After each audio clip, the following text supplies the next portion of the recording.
എല്ലാവർക്കും നമസ്കാരം. പതിവിൽ നിന്ന് വ്യത്യസ്തമായിട്ട് നമസ്കാരമൊക്കെ പറഞ്ഞു തുടങ്ങാം. കാരണം ഒരു ചെറിയ ഇടവേള വന്നു നമ്മുടെ കഥയമ്മയ്ക്ക്. അപ്പോൾ ഇടയ്ക്ക് യുദ്ധമൊക്കെ വന്നപ്പോൾ കുറച്ച് ഹാർട്ട് ന്യൂസൊക്കെ വന്നപ്പോൾ കഥയമ്മ ഒന്ന് പതുക്കെ സൈഡിലേക്ക് മാറ്റി വെച്ചതാണ്. ഇപ്പോൾ രാമേന്ദ്ര സാർ എൻ്റെ മുന്നിൽ വന്നിട്ടുണ്ട്. രാമേന്ദ്ര സാറിൻ്റെ പുസ്തകത്തിൽ നിറയെ കഥകളാണ്. രാമേന്ദ്ര സാറിനെ കുറിച്ച് അറിഞ്ഞുകൂടാത്തൊരു കഥയുണ്ട്, ഒരുപാട് പേർക്കൊന്നും അറിയില്ല. അദ്ദേഹം കുറേ വർഷങ്ങൾക്ക് മുമ്പ് മനോഹരമായ കഥകൾ എഴുതിയിട്ടുള്ള ആളാണ്. 3 പുസ്തകങ്ങൾ, കഥാപുസ്തകങ്ങൾ, 3ഒന്നുമില്ല, രാമേന്ദ്ര സാറിൻ്റെ പുസ്തകങ്ങളിൽ എനിക്ക് തോന്നുന്ന 2 ഡസനിലേറെ പുസ്തകങ്ങൾ അദ്ദേഹം ഇംഗ്ലീഷിലും മലയാളത്തിലുമായിട്ട് എഴുതിയിട്ടുണ്ട്. അതുകൂടാതെ മലയാള സാഹിത്യത്തിൽ എണ്ണം പറഞ്ഞ കഥകളുമായി 3 കഥാസമാഹാരങ്ങൾ, അല്ലേ സാർ? 2 കഥാസമാഹാരം, 2 കഥാസമാഹാരങ്ങൾ, ഒരു നോവലും എഴുതിയിട്ടുണ്ട് രാമചന്ദ്രൻ എന്ന പേരിൽ. വേറൊന്നുമില്ല, ആദ്യം അവസാനം ഇൻഷിലും ഇല്ല, സ്ഥലവും ഇല്ല, ഒന്നുമില്ല. അങ്ങനെ രാമചന്ദ്രൻ എന്ന പേര് കൊണ്ട് എസ്റ്റാബ്ലിഷ് ചെയ്ത ഒരു കഥാകൃത്ത് കൂടിയായിരുന്നു രാമേന്ദ്ര സാർ. അപ്പോൾ ഏതായാലും രാമേന്ദ്രൻ സാർ വീണ്ടും വന്നിട്ടുണ്ട്. കഥയമ്മയുടെ കെട്ട് രാമേന്ദ്രൻ സാർ തുറക്കട്ടെ. എന്താണ് കഥ? ഇന്ന് നമ്മൾ പറയുന്നത് നെഹ്റു പഹൽഗാമിൽ അവസാനത്തെ അവധി ആഘോഷിച്ചതിനെ പറ്റിയാണ്. നെഹ്റു പഹൽഗാമിൽ പോയി അവസാനത്തെ അവധി എന്ന് പറഞ്ഞ മരണത്തിന് നെഹ്റുവിന്റെ ഒരു വെക്കേഷൻ, ഹോളിഡേ കുടുംബമായിട്ട്. അത് കഴിഞ്ഞപ്പോൾ പിന്നെ നെഹ്റു മരിച്ചുപോയി. അതാണ്, പിന്നെ ആഘോഷിക്കാൻ പറ്റില്ല. അദ്ദേഹത്തിന്റെ മന്ത്രിസഭ വലിയ പ്രതിസന്ധികളിലൊക്കെ അകപ്പെട്ടു.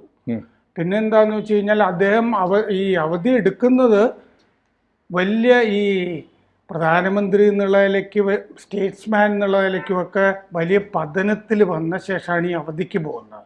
1962 ചൈനയുമായിട്ടുള്ള യുദ്ധത്തിൽ തോറ്റുപോയിട്ട് ചീത്തപ്പേരായിപ്പോയി. അങ്ങനെ അത് ഹിമാലയത്തിലേക്കൊക്കെ പോയതാണ് ഈ പ്രധാനമന്ത്രി പദമൊക്കെ രാജിവെച്ചിട്ട്. എന്നിട്ട് ബ്രഷ്നേവ് സോവിയറ്റ് യൂണിയനിൽ നിന്ന് നിങ്ങളിങ്ങനെ ഹിമാലയത്തിലൊന്നും പോയി നിൽക്കരുത്, നിങ്ങൾ നമുക്ക് വേണ്ടപ്പെട്ട ആളാണ്, നിങ്ങൾ തന്നെ പ്രധാനമന്ത്രിയായി വാ എന്നൊക്കെ പറഞ്ഞ് തിരിച്ചു വിളിച്ചതാണ്. ദേസ് ഗോപാൽ എഴുതിയ നെഹ്റുവിൻ്റെ ജീവചരിത്രത്തിൽ ഈ കഥയൊക്കെ പറയുന്നത്. കഥയാണോ? യഥാർത്ഥ സംഭവം ആണ്. ഇങ്ങനെ തിരിച്ചു വിളിച്ചത്. നെഹ്റുവിനെ കുറിച്ച് നമ്മൾ കേട്ട പലതും കഥകളായിരുന്നു, സത്യം അങ്ങനെയൊന്നും ആയിരുന്നില്ല എന്ന് തെളിവ് സഹിതം പുറത്തു വരുന്ന കാലമാണിത്. അതും വരുന്നുണ്ട്. ഇത് ആളുകൾ സാധാരണ പറയില്ലല്ലോ, ഇയാൾ രാജിവെച്ച് പോയതാണെന്നൊക്കെ. മറ്റേ തിരിച്ചു അല്ല, എനിക്ക് അധികാരത്തോട് വിരക്തി വന്നിട്ട് ഞാനത് വേണ്ടാന്ന് വെച്ചു. അപ്പൊ എല്ലാവരും കൂടെ എന്നെ നിർബന്ധിച്ച് കൊണ്ടുവന്നതാണ്. എനിക്ക് ആ കഥയിൽ അങ്ങനെയൊന്നുമല്ല തോന്നിയത്. ഞാൻ അയാളെ ഈ അദ്വൈതത്തിൽ കൂടിയൊന്നും കാണുന്നില്ലല്ലോ. സോവിയറ്റ് യൂണിയൻ്റെ ഒരു പാവയായിരുന്നു. അവിടെ ഇരിക്കെ ഇവിടെ വാ എന്ന് പറയുമ്പോൾ അങ്ങനെ ചെയ്യുമായിരുന്നു. ആ പുസ്തകത്തിന്റെ പേര് ഞാൻ മറന്നുപോയി. അത് പ്രശസ്തമായ പുസ്തകമാണ്. റഷ്യൻ ചാര സംഘടനയുടെ KGBയുടെ പ്രധാനപ്പെട്ട ഓഫീസറായിരുന്നു മിത്രോക്കിൻ ആർക്കൈവ്സിനകത്ത് പറഞ്ഞത്. ഇന്ദിരാഗാന്ധി KGB ഏജന്റ് ആയിരുന്നു പറയുന്നുണ്ട്, ഡോക്യുമെന്റ് വെച്ചിട്ട്. അവർക്ക് വീട്ടിൽ കൊണ്ടുപോയി കാശ് കൊടുക്കുന്ന മിത്രോക്കിൻ ആർക്കൈവ്സിൽ പറയുന്നുണ്ട്. ഇവിടെ അച്യുതമേനോൻ മുഖ്യമന്ത്രിയായത് എന്ത് കാരണം കൊണ്ടാണ്? സോവിയറ്റ് യൂണിയൻ പറഞ്ഞിട്ടല്ലേ, ഭൂരിപക്ഷം കോൺഗ്രസിനല്ലായിരുന്നു.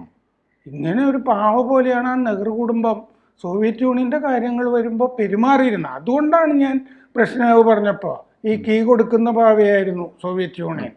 അതുമാത്രമേ ആ നെഹ്റുവിൻ്റെ കഥയിലുള്ളൂ. അപ്പം മരണത്തിന് 11 മാസം മുമ്പ് ആണ് പഹൽഗാമിൽ അവധി ആഘോഷിക്കാനായിട്ട് നെഹ്റു പോകുന്നത്.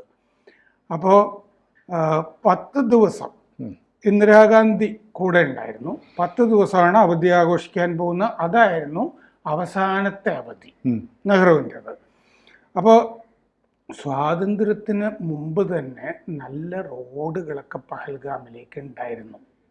അന്നും ഇത് ഒരു വിനോദസഞ്ചാര കേന്ദ്രം തന്നെയാണ്, ആളുകൾ പോകുന്നത് നമ്മുടെ സ്വാതന്ത്ര്യത്തിന് മുമ്പ്. പഹൽഗാമിലേക്കല്ല, 2 കിലോമീറ്റർ ഇപ്പുറത്ത് വരാം, പിന്നെ നടന്നും അല്ലെങ്കിൽ ട്രക്കിംഗ് ആണല്ലോ. പിന്നെ അതിപ്പോഴും അങ്ങനെ തന്നെയാണ്. അപ്പോൾ യൂറോപ്യൻസും ഒക്കെ ബ്രിട്ടീഷുകാരും ഒക്കെ ധാരാളമായിട്ട് വരുന്നൊരു സ്ഥലമായിരുന്നു പഹൽഗാം. സ്വിറ്റ്സർലൻഡ് പോലെയാണ് എന്നാണ് പറയപ്പെടുന്നത്. അതായത് ബോളിവുഡ് സിനിമകളല്ല, ഹോളിവുഡ് സിനിമകൾ അവിടെ ഷൂട്ട് ചെയ്തിട്ടുണ്ട്. നമ്മൾ പക്ഷെ തുർക്കിയിൽ പോയിട്ടാണല്ലോ ഷൂട്ട് ചെയ്യുക.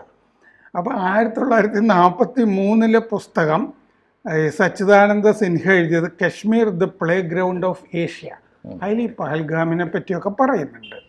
ഗംഭീരമായിട്ടാണ് പഹൽഗാമിൻ്റെ വിവരണം. നല്ല മല, ഗതാഗതം, നല്ല ക്യാമ്പുകൾ, താവളങ്ങൾ, നല്ല പച്ചപ്പ്, നല്ല പുൽത്തകടി. അങ്ങനെ ഒരു പുസ്തകമില്ലേ, പുൽത്തകടി എന്നർത്ഥം വരുന്നൊരു പുസ്തകം ഉണ്ടല്ലോ, മെഡോ. ദ മെഡോ എന്ന് പറഞ്ഞിട്ട് അത് പഹൽഗാമിൽ നടന്ന ടെററിസ്റ്റ് ആക്രമണത്തിനെ പറ്റി ആ പുസ്തകം ഞാൻ വായിച്ചിട്ടുണ്ട്. പിന്നെ അതിൽ പറയുന്നത് മത്സ്യബന്ധനം നടക്കുന്ന സ്ഥലമാണ് പഹൽഗാം എന്ന് ഈ സച്ചിദാനന്ദ സിൻഹയുടെ പുസ്തകത്തിൽ പറഞ്ഞിട്ടുണ്ട്. അവിടെ എവിടെ പോയിട്ടാണ് ആയിരിക്കും അത് ഈ ചിലപ്പോൾ ഇപ്പോൾ ഉണ്ടാവില്ലായിരിക്കും, അന്ന് എവിടെയെങ്കിലും ഉണ്ടായിരുന്നിരിക്കാം. അങ്ങനെ ഫിഷിംഗ് നടക്കുന്ന സ്ഥലമാണെന്നും പറഞ്ഞിട്ടുണ്ട്. ബൈസരണിനെ പറ്റിയും അതിൻ്റെ അകത്ത് പറഞ്ഞിട്ടുണ്ട്. ബൈസരൺ താഴ്വരയെ പറ്റിയും പറഞ്ഞിട്ടുണ്ട്. പൈൻ വനത്തിൻ്റെ ഉള്ളിൽ കൂടി 2 മൈൽ ട്രക്ക് ചെയ്ത കാര്യമൊക്കെ പറഞ്ഞിട്ടുണ്ട് അതിൻ്റെ അകത്ത്, ട്രക്കിംഗ് ഒക്കെ.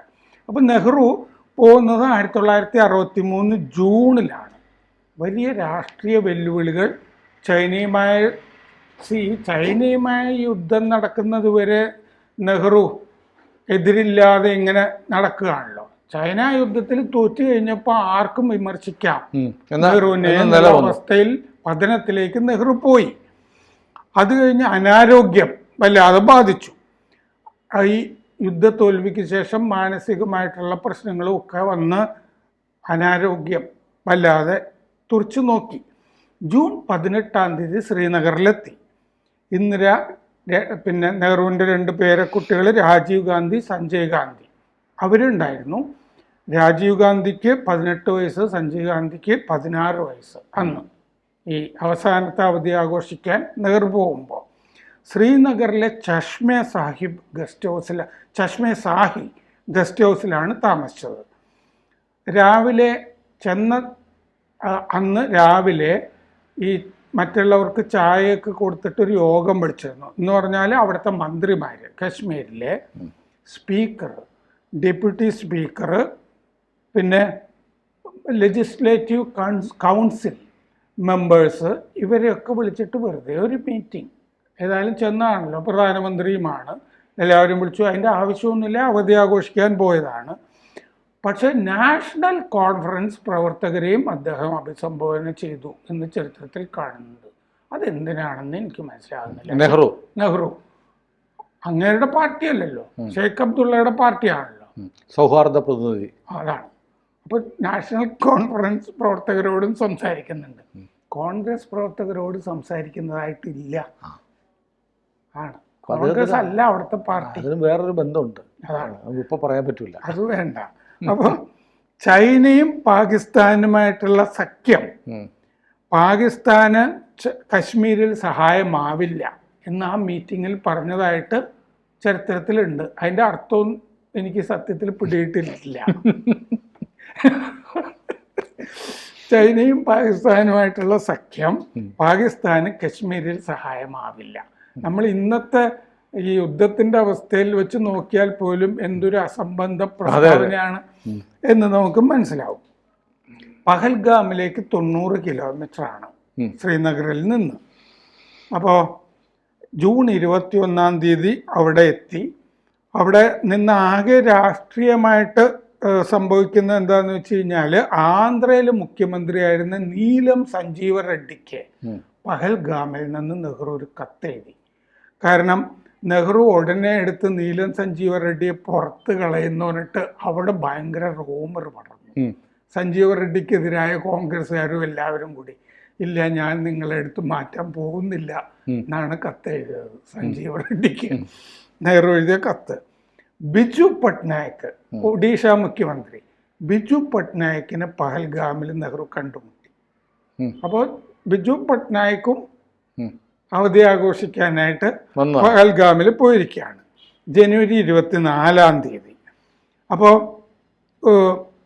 ഒരു ഒഡീഷ മന്ത്രിസഭയിലൊക്കെയുള്ള ഒരു അഴിച്ചുപണിയെപ്പറ്റി അവർ സംസാരിച്ചതായിട്ട് പറയുന്നുണ്ട്. 12 കിലോമീറ്റർ അകലെ അരു താഴ്വരയിൽ ജൂൺ 26 പോയി നെഹ്റു. എന്നിട്ട് കൊലാഹോയി മഞ്ഞുമല അത് ദർശിച്ചതായിട്ടും പറയുന്നുണ്ട്. ഇപ്പോഴത്തെ പഹൽഗാം കഥകളിലൊന്നും ഈ മഞ്ഞുമലയെ പറ്റിയൊന്നും പറയുന്നില്ല. ലിഡ്ഡർ പുഴയുടെ ഉറവിടമാണ് ഈ മഞ്ഞുമല. ഈ ജലത്തിൻ്റെ പോഷക നദിയാണ് ലിഡ്ഡർ പുഴ. പഹൽഗാമിലെ പുഴയാണത്, ജലം നദിയുടെ പോഷക നദി. ജൂൺ 28 ഡൽഹിയിലേക്ക് പോകാനായിട്ട് ശ്രീനഗറിൽ എത്തി. അപ്പോൾ കരൺ സിംഗ്, പ്രധാനമന്ത്രിയായിരുന്ന ബക്ഷി ഗുലാം മുഹമ്മദ്, ഇവർ യാത്ര അയച്ചു നെഹ്റുവിനെ. ഡൽഹിയിൽ ചെന്നപ്പോൾ കേന്ദ്രമന്ത്രി മൊറാർജി ദേശായി, ആഭ്യന്തരമന്ത്രി ലാൽ ബഹദൂർ ശാസ്ത്രി, കൃഷി മന്ത്രി SK പാട്ടീൽ, ശാസ്ത്രമന്ത്രി Humayun Kabir, cabinet secretary SS Gera എന്നിവർ നെഹ്റു ഡൽഹിയിൽ ചെന്ന് ഇറങ്ങിയപ്പോൾ സ്വീകരിച്ചു എന്ന് ചരിത്രത്തിൽ കാണുന്നുണ്ട്. എന്തിന് ഇത്രയും പേര് വരുന്നു? മന്ത്രിസഭ മിക്കവാറും അവിടെ ഉണ്ട് അല്ലേ? ചിലപ്പോൾ ഇവരെയൊക്കെ ആകെ പ്രതിസന്ധിയിൽ നിൽക്കുകയാണ്. മന്ത്രിസഭയിൽ തന്നെ ഓരോരുത്തർ അങ്ങോട്ടും ഇങ്ങോട്ടും സംസാരിക്കാറൊന്നും ഉണ്ടായിരുന്നില്ല. അപ്പോൾ ഞങ്ങളെ പുറത്താക്കരുത് എന്നൊക്കെ പറയാൻ വന്ന സംഘമായിരിക്കും, അല്ലെങ്കിൽ ഇത്രയും പേര് അവിടെ പ്രത്യക്ഷപ്പെടേണ്ട കാര്യമില്ല. ജൂൺ 26 മന്ത്രിസഭയിൽ നിന്ന് ജലസേചന മന്ത്രി ഹാഫിസ് മുഹമ്മദ് ഇബ്രാഹിം, ഖനി മന്ത്രി KD മാളവ്യ, ഇവർ രണ്ടുപേരും രാജിവെച്ചിരുന്നു. പ്രതിസന്ധി, ക്യാബിനറ്റിൽ പ്രതിസന്ധി നെഹ്റുവിന്. ശരിക്കും 1962 ജനുവരി ഫെബ്രുവരി കാലത്ത് തെരഞ്ഞെടുപ്പ് നടന്നിട്ട് 3-ാം ഊഴത്തിൽ നെഹ്റു വന്നതാണ്. 494 സീറ്റാണ് അന്ന് ലോക്സഭയിൽ, 361 സീറ്റും കിട്ടിയിരുന്നു. എന്നിട്ടാണ് ഈ പ്രതിസന്ധിയിലേക്ക് പോകുന്നത്. യുദ്ധമാണ് നെഹ്റുവിനെ ഈ പ്രതിസന്ധിയിൽ കൊണ്ടുവന്നത്. 1963 ഓഗസ്റ്റിൽ നെഹ്റു സർക്കാരിനെതിരായ ആദ്യത്തെ അവിശ്വാസ പ്രമേയം അവതരിപ്പിച്ചു. നെഹ്റുവിൻ്റെയൊക്കെ കൂടെ ഉണ്ടായിരുന്ന JB കൃപലാനി ആണ് അവിശ്വാസ പ്രമേയം അവതരിപ്പിച്ചത്. അവിശ്വാസ പ്രമേയം വന്നല്ലോ, പാസ്സായില്ലെങ്കിലും ആദ്യത്തെ അവിശ്വാസ പ്രമേയം. അപ്പം നെഹ്റുവിന് കോൺഗ്രസ്സിൽ പരിതാപകരമായ ഒരു അവസ്ഥയിലേക്ക് നെഹ്റു പോയതാണ്. അപ്പം നെഹ്റു കോൺഗ്രസ്സിനെ തന്നെ നെഹ്റുവിന് തക്ക വിധത്തിൽ മാറ്റിയെടുക്കാൻ വേണ്ടി ഉണ്ടാക്കിയൊരു പ്ലാൻ, കാമരാജ് പ്ലാൻ, അത് 1963 സെപ്റ്റംബറിൽ വന്നു. അപ്പോൾ മുഖ്യമന്ത്രിമാരൊക്കെ രാജിവെക്കുക, എന്നിട്ട് നെഹ്റുവിന് ഇഷ്ടമുള്ള ആളുകളെയൊക്കെ ഓരോ സ്ഥലത്ത് വെക്കുക.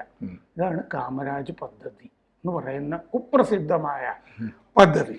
കാമരാജ് എന്നിട്ട് അഖിലേന്ത്യാ തലത്തിൽ കോൺഗ്രസ് പ്രസിഡന്റായി, K കാമരാജ്. കാരണം നെഹ്റുവിന് പാർട്ടിയും സർക്കാരും ഇന്ത്യ ഒട്ടാകെ കൈയടക്കാൻ അവസരം കൊടുത്ത ആളെ പ്രസിഡന്റ് ആക്കണം. അങ്ങനെയായി. 1964 ജനുവരിയിൽ ഭുവനേശ്വറിൽ കോൺഗ്രസ് സമ്മേളനം നടക്കുമ്പോൾ ഈ ആരോഗ്യനില ഗുരുതര അവസ്ഥയിലായിരുന്നു നെഹ്റുവിൻ്റെ. ആ കോൺഗ്രസ് സമ്മേളനത്തിൽ പങ്കെടുക്കുമ്പോൾ മെയ് 27 നെഹ്റു വിടവാങ്ങി.